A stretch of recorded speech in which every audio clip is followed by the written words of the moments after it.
I thought I'd say something today about Jordan Peterson, the god of intellectual internet performances.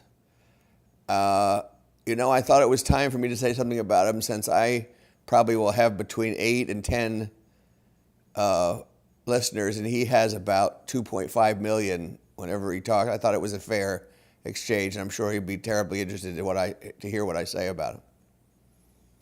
But I have been listening to his YouTube presentations and other things he's done. I have not yet read either of his well-known books or other articles, and therefore I have a limited perspective on his overall view. But I think I know enough about him to make some comments about him, which might be interesting to the audience. First of all, Peterson must be described in his appearance. He's a ramrod straight, thin, kind of ageless 58-year-old who looks about 40. He's a Canadian, so he has that kind of balanced, prudent, friendly but not too friendly exterior. And he has just a streak of white hair in his otherwise lighter hair to show that he has some kind of age or wisdom, but he still has this healthy, vigilant kind of look, like he's the master of every situation. And he stands with a kind of sublime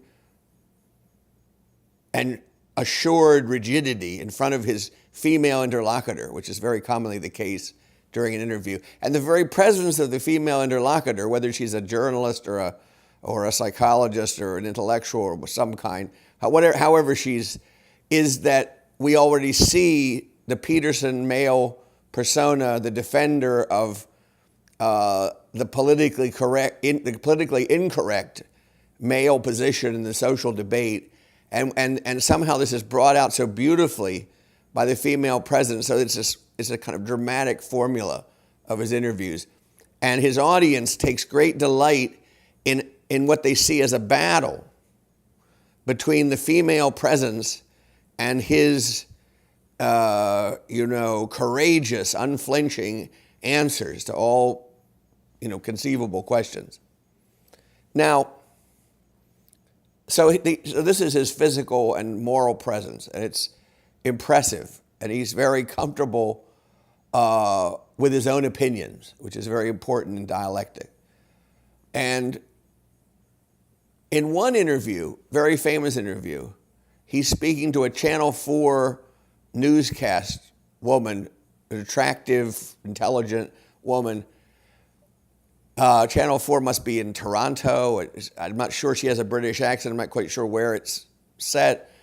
But they're having a discussion about male and female equity. And I won't go into all of the complex debate. But this woman presents the problem that there is I think it's £9 or $9 Canadian dollar difference between the average wage of a woman employed in Canada and men, and the same thing apparently obtains in the United States, roughly the same. And she says, why is that true? And he says, well, there are many reasons. And she says, yes, but I want to know the reason. And he stays on his track, and he says it's a multivariable argument. And she doesn't like this. I thought you were going to argue that men are intrinsically superior. And he says, no, I'm not saying that at all. Why have I ever said men are intrinsically superior? And then he starts breaking down the reasons for the inequity, because he thinks it's a structural and quasi-biological difference as well as a cultural difference.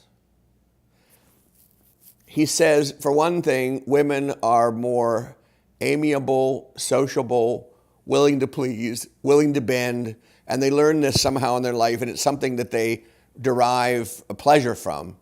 And it is not the kind of self-presentation which produces the life of the CEO or the business manager or the competitive male who's victorious in the kind of capital culture.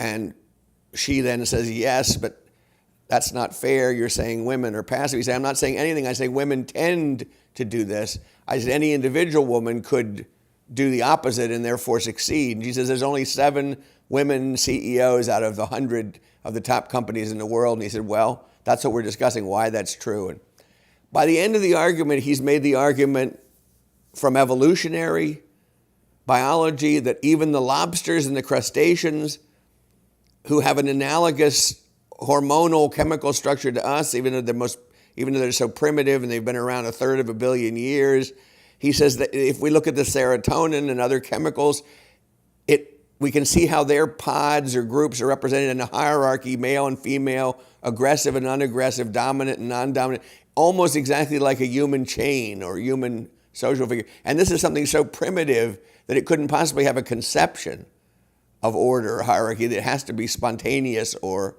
biological. And this is even more true as you go up the chain, and when you get to the apes, obviously the chimps and the baboons are either more or less violent and hierarchical, but they always have a very strong hierarchy analogous to the humans, and with male and female elements, gender elements.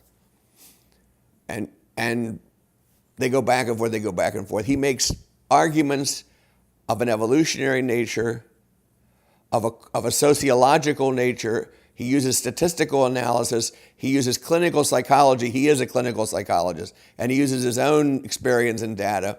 And he uses political and social arguments. And what he's trying to say is that the neo-Marxists and the structuralists and the deconstructors are wrong, that social hierarchy is not a mental, artificial construct. It's the result of human life.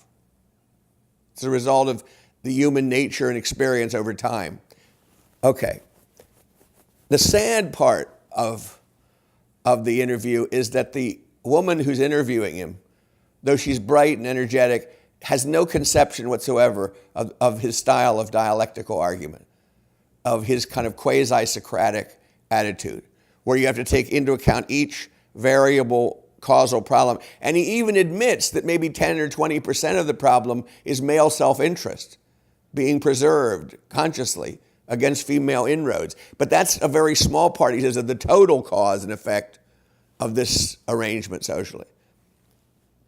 No matter what he says, she simply says, but how do you explain that the women get paid $7 less than the men in Canada? As if he's made no explanatory comments whatsoever in this long hour. And it's sad because it shows that the journalistic culture that the woman represents, notwithstanding her obvious intelligence, is a talking points culture who thinks that if I just make a claim, one single claim, that it's a self-explanatory thesis, that it can't be investigated and it can't be argued against or for at all, and that any kind of complexity is simply a scheme of male domination, to the point where it seems to be claiming that rationality itself is a male tool used to make an argument for an otherwise self-interested, irrational power move.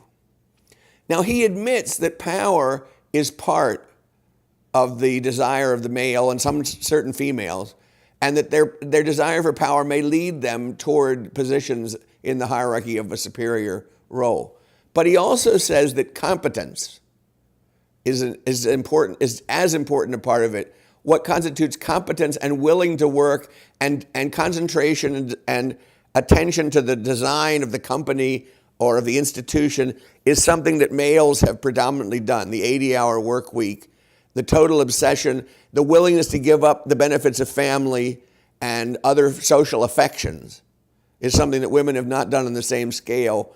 And for this reason, it's not only a power structure, but it's a structure of merit. And this, I think, is perhaps the most controversial part of his argument, that there's some kind of meritorious effect of this biopsychological complex, and that we still honor and reward merit and not just ambitious, overpowering self-interest. And this, I think, is still debatable, and he hasn't quite convinced me yet of the terms in which every hierarchical order is by nature a meritocracy. This I'd have to learn more about and hear more about from. But the sad part is that the journalist who's who he's addressing, takes it all to be nothing more than talking points of two different teams, two different gender teams. And because of this, she looks nakedly unable to confront the vigilant detail of Peterson's argument. So what Peterson really represents when I watch him is not really male superiority, although he's willing to go into the politically incorrect shadows. And he doesn't really represent a tradition because he's really a kind of positivist, an evolutionary psychologist of a kind that I wouldn't call traditional. He's not a Christian humanist. He's not one that I associate with any sophisticated view of metaphysical or ethical questions. But what he is a kind of assured positivist, a scientist who believes in sociological, psychological, and biological studies when combined produce certain kinds of proof and effect. And this is, of course, has both good and bad qualities. I think his positivism, his materialist side is probably an interesting problem that I don't think has yet been thoroughly addressed. He claims in defending himself that he's very interested in literature and philosophy, but actually shows very little contact with or understanding of the belletristic tradition or philosophy. And he makes no arguments of a metaphysical or traditional ethical kind, as far as I can see. Nonetheless, he shows what he really represents is no particular ideological position. He represents reason in public, the idea of a reasoned, impersonal discourse that can be shared with human beings. This is what Peterson represents. And the comments under it, which are usually by angry men, you defeated her, you destroyed her, she's a wimp, she should go back to grade school, and sometimes very ugly things about her appearance or her stupidity. What represents this is, I think, this idea of the victory of the rational male over all these irrational forces that have congregated against him. Now, I'm not sure Peterson wishes to be the hero of a certain irrational masculine tribalism, but he is. He is the hero of that, and he is willing to say things that other people are not willing to say. And in a second debate that he had with the Canadian or British journalist who was much more intelligent, she did come down to show him one area in which I think he had not fully considered, which is what is the territory of human free action? How much of the causal nexus of our behavior is necessary and in the realm of necessity, and how much are we free actors who may construct for ourselves a rational picture by our own choice? What are the proportions of the necessary and the free? This is something she brought up, which I think it didn't exactly stymie him, but he hadn't thought through it completely, and it's something I think he'll have to answer for in the future discourse. Anyway, these are my thoughts at the moment. I'm sure I'll have more to say about Peterson, who's a fascinating public figure.